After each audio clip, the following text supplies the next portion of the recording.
Hello സുഹൃത്തുക്കളെ, ഞാൻ ഇന്ന് പറയാൻ പോകുന്നത് ജർമ്മനിയിലെ സ്പീഡ് ലിമിറ്റ് ഇല്ലാത്തൊരു റോഡിനെ കുറിച്ചാണ്. ഓട്ടോബാൻ എന്നാണ് ഇത് അറിയപ്പെടുന്നത്. ഇവിടെ നമുക്ക് നമ്മുടെ വണ്ടിയുടെ കണ്ടീഷനും നമ്മുടെ കംഫർട്ടും അനുസരിച്ച് എത്ര സ്പീഡിൽ വേണമെങ്കിലും പോവാം.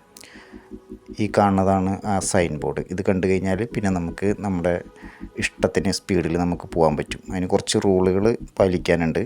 നമ്മളെപ്പോഴും ഈ ഫാസ്റ്റ് ട്രാക്കിൽ നമ്മൾ കണ്ടിന്യൂസ് ആയിട്ട് ഡ്രൈവ് ചെയ്യാൻ പാടില്ല. നമ്മളൊരു വണ്ടീനെ ഓവർടേക്ക് ചെയ്ത് കഴിഞ്ഞാൽ വീണ്ടും ഇപ്പുറത്തെ ട്രാക്കിലേക്ക് മാറണം. പിന്നെ നമ്മുടെ മുന്നിലുള്ള വണ്ടി സ്ലോവിലാണ് പോകണമെങ്കിൽ അതിനെ ഓവർടേക്ക് ചെയ്യാം. അത് എത്ര സ്പീഡിൽ വേണമെങ്കിലും നമുക്ക് കണ്ടിന്യൂസ് പോവാം. ബസ്സിന് 100 സ്പീഡും ട്രക്കിന് 90 സ്പീഡിൽ മാത്രമേ പോകാൻ പറ്റുള്ളൂ. ചെറുവണ്ടിക്കാണ് എത്ര സ്പീഡിൽ വേണമെങ്കിലും പോകാൻ പറ്റുക. ഇവിടെ എല്ലാവരും ആ ഫാസ്റ്റ് ട്രാക്ക് ഒഴിച്ചിട്ടിട്ടാണ് എല്ലാവരും ഓടിക്കുള്ളൂ. ഓവർടേക്ക് ചെയ്യാൻ മാത്രമേ ഈ ഫാസ്റ്റ് ട്രാക്കിലേക്ക് എല്ലാവരും കയറുള്ളൂ. എല്ലാവരും നിയമം സ്ട്രിക്റ്റായിട്ട് ഇവിടെ പാലിക്കും.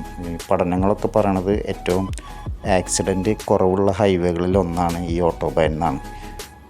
അപ്പോൾ വീഡിയോ എല്ലാവർക്കും ഇഷ്ടപ്പെട്ടു എന്ന് വിചാരിക്കുന്നു. Okay, bye bye.